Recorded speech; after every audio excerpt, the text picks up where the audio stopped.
time for a Washington Shellfish side quest.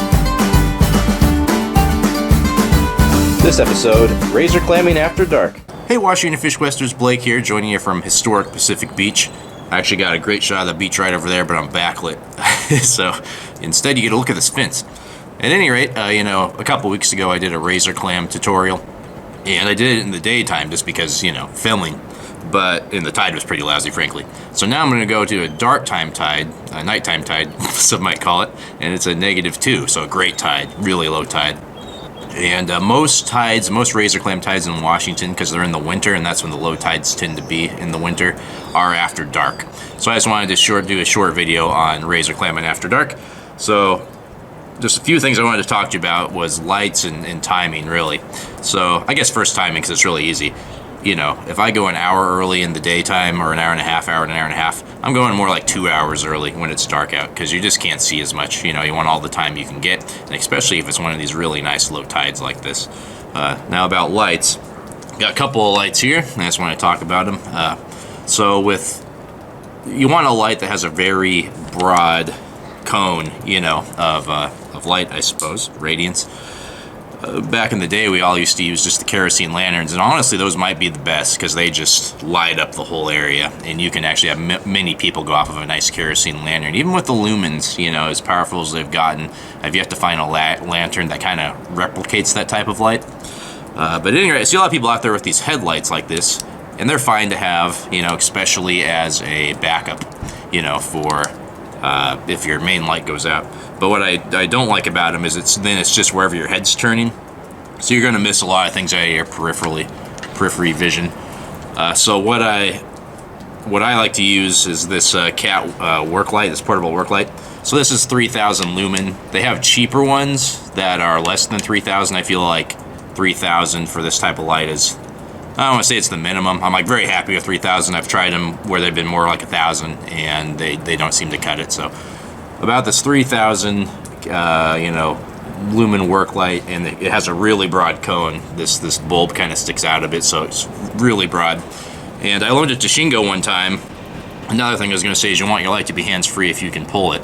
So he put this, lace around it there. And so whenever we're out with it, one of us is wearing it like Flava Flav.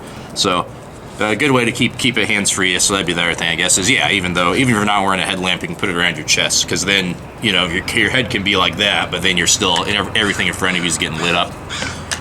And then the last thing I wanted to cover with lights was, and I didn't cover this, and I can't believe I didn't in the razor clam tutorial, was, I guess, seizure warning. Sorry about that, if you're on the floor.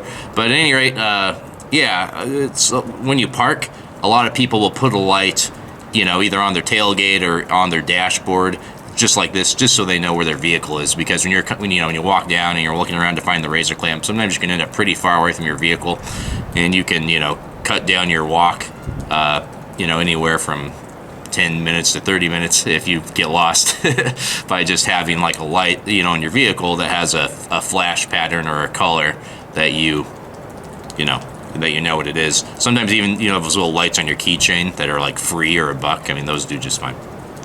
So I'm actually going to go to a walk-in place here. I'm going to be doing Capelas. And there are a few, most places people drive them to the beach, but there are a few places in the state where they're walk-in trails, and, they can be nice because they're a little more, more naturey, I guess, there's less people, you don't see so many vehicles, less hit, I suppose, so. Come on and join me on this walking clam trip here. I won't film too many clams that I'll be getting, just because you just saw that. But let's go check it out. Oh, the sign's pretty cool. I don't remember these up last year, so I think this is the first season Fish and Wildlife has had them up. There's 5 different razor clam management areas in Washington State, and I think this is a great idea so people don't get confused to what beach they're on. The 2 most commonly confused are Capelas and Mock Rocks, so really good idea. Another thing I like about this walking beach is you have to go over this wooden bridge. It's a really nice wooden bridge, and in the daytimes there's dunes all around you. Really beautiful area, like I said, if you wanted to just avoid cars, I suppose. However, people can drive down the beach. If you were about, 8 miles south of here, you'd be in Ocean Shores. I know this isn't the greatest footage, but the brighter light there is a clam digger. I can only see maybe 5 or 6 people out on this stretch of beach, which is really cool. And then that fainter light out a little further, that is actually a crab boat. So it's December and it's open for commercial crabbing. And I wish the fleet well. Very dangerous gig.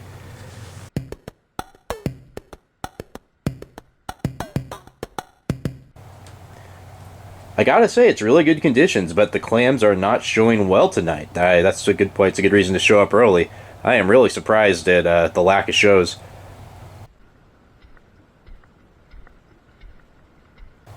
Alright, I think that's one there.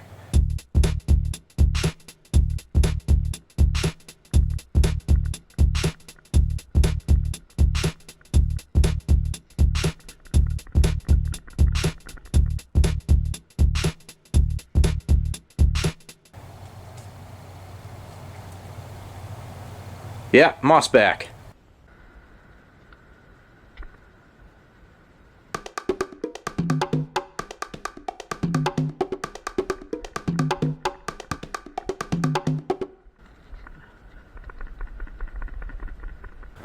Yeah, these shows, they're just like the little pinhole shows where if the sand shifts at all, you just go ahead and take a chance, and most of the time there's a clam in there. Alright, another mossback. Alright, got my limit, which at the time of this video is 20. However, it's my understanding Fish and Wildlife is going to bring the limit back down to 15, which is what it usually is, starting calendar year 2022. That extra 5 was just a rare thing because it was closed for most of last season. What a night of clamming.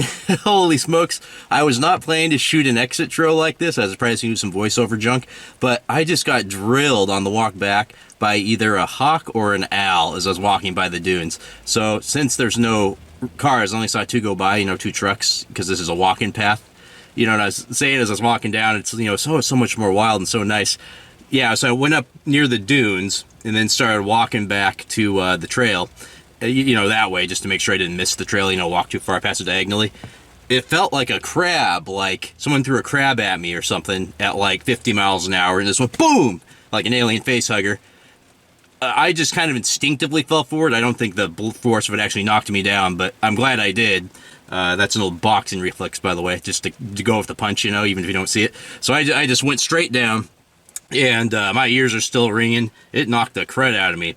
And I'm not bleeding or nothing. I'm really glad I was wearing that stocking cap. It was covering all the way down to my neck, because I felt both sets of talons right on my head. Oh, that was, I don't know how to describe this. Like, there was about 10 seconds where my world was just rocked. I was just like, what in the, like, you know what I mean? Getting attacked from the sky isn't even like something that was in my head. Now I guess I'm living in a 3-dimensional world where attacks will come from all sides. The moles will start springing up and biting my ankles and stuff. Well, at any rate, digging was a little tough. It was like the little pinhole shows, but I still got 20 clams. It was a full limit. Great day of digging, and those owl or hawk attacks are pretty rare, so don't pay them no mind and come out and have a good time of razor clamming after dark. Well, thank you so much, and see you next time on Washington Shellfish Quest.